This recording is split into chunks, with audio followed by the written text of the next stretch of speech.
Ndugu wanahabari, tumeitana hapa kuja kupeana mrejesho wa maagizo ambayo Mheshimiwa Waziri wakati anawasilisha taarifa yake ya bajeti kwenye Bunge la Jamhuri ya Muungano wa Tanzania mwezi wa 4 mwaka huu alielekeza Tume ya Madini kufanya ukaguzi kuhusu leseni ambazo zina mikataba ya msaada wa kiufundi, zile technical support. Sasa kwa sababu maelekezo yale yalitoka kwenye public, ni vyema sasa tukapeana mrejesho wa utekelezaji wa yale maelekezo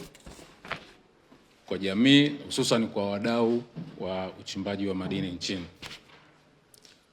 Kama nilivyoelezea, ndugu wanahabari, tarehe 27 Aprili wakati wa hotuba wa wasilishaji wa bajeti ya Wizara ya Madini ya mwaka 2026/27, Waziri wa Madini Mheshimiwa Anthony Peter Mavunde alielekeza Tume ya Madini kufanya ukaguzi wa miradi yote ya uchimbaji wa madini kupitia leseni ndogo za uchimbaji wa madini zenye mikataba ya msaada wa kiufundi, tutazungumzia technical support agreement. Na lengo lilikuwa ni kufanya tathmini ya utekelezaji wa mikataba hiyo kwa kuzingatia Sheria ya Madini sura 123. Kufuatia maelekezo hayo, Tume ya Madini imeweza kufanya kaguzi wa miradi yote ya uchimbaji mdogo wa madini yenye mikataba ya msaada wa kiufundi katika kuhakiki utendaji kazi wake wa miradi hiyo, pamoja na kuzingatia masharti ya mkataba pamoja na matakwa ya sheria pamoja na kanuni zake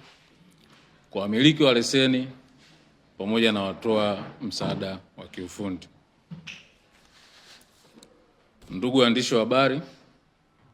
jumla ya miradi 128 ilikaguliwa, na kati ya hiyo miradi 42 ilibainika kuwa haifanyi kazi, lakini miradi 86 ilibainika inafanya kazi, huku ikiwa na changamoto mbalimbali. Miongoni mwa changamoto zilizobainika ni pamoja na kuto kutekelezwa ipasavyo mipango inayotakiwa kisheria, ikiwemo mpango wa usimamizi wa mazingira, mpango wa uwajibikaji kwa jamii, namaanisha CSR, mpango wa uhawilishaji wa teknolojia, mpango wa uchimbaji pamoja na mpango wa ufungaji wa mgodi. Ndugu waandishi wa habari, baada ya kubaini mapungufu hayo, tume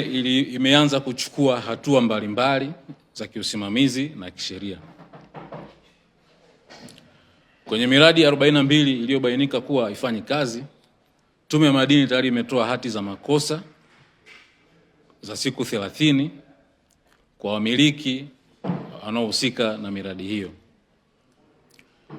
na tunategemea kwamba kama hawatotoa mrejesho chanya kuhusu hati hizo za makosa, basi taratibu za kisheria zitaendelea, ikiwemo kufuta hati hizo za msaada wa kiufundi. Aidha, kwa miradi 86 ambayo inafanya kazi lakini imeonekana na mapungufu madogo madogo, wamiliki na wawezeshaji wa msaada wa kiufundi wameelekezwa kurekebisha mapungufu yao kwa mujibu wa kanuni za msaada wa kiufundi, na wenyewe wamepewa muda wa siku 30. Na kama wahusika watashindwa kutekeleza matakwa yaliyowekwa ndani ya muda huo, hatua zaidi za kisheria zitachukuliwa, ikiwemo kufuta ridhaa ya msaada wa kiufundi iliyotolewa. Ndugu waandishi wa habari, nitumie fursa hii kuwakumbusha wanufaika wa misaada ya kiufundi kuwa Tume ya Madini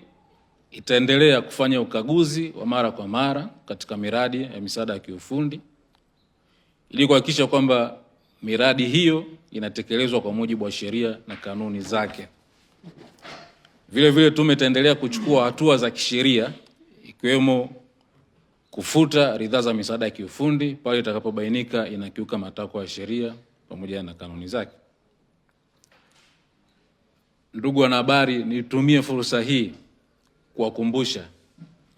wanufaika wa misaada ya kiufundi pamoja na wachimbaji wote nchini kuzingatia masuala ya utunzaji wa mazingira, usalama na afya kazini kwa wakati wote wanapofanya kazi zao, lakini hususan katika kipindi hiki ambacho tumetahadharishwa kutokea kwa mvua za El Nino hivi karibuni. Ndugu wanahabari, kwa kumalizia, napenda kusisitiza kuwa msaada wa kiufundi umewekwa kisheria kuwa nyenzo ya kuwawezesha wachimbaji wadogo wasiokuwa na uwezo wa kuendeleza maeneo yao, kuongeza tija na uzalishaji pamoja na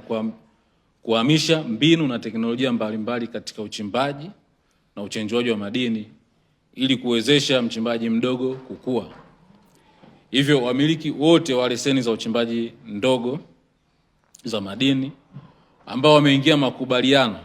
ya msaada wa kiufundi wanatakiwa kuhakikisha wanatendea haki mikataba yao kwa manufaa yao pamoja na taifa kwa ujumla.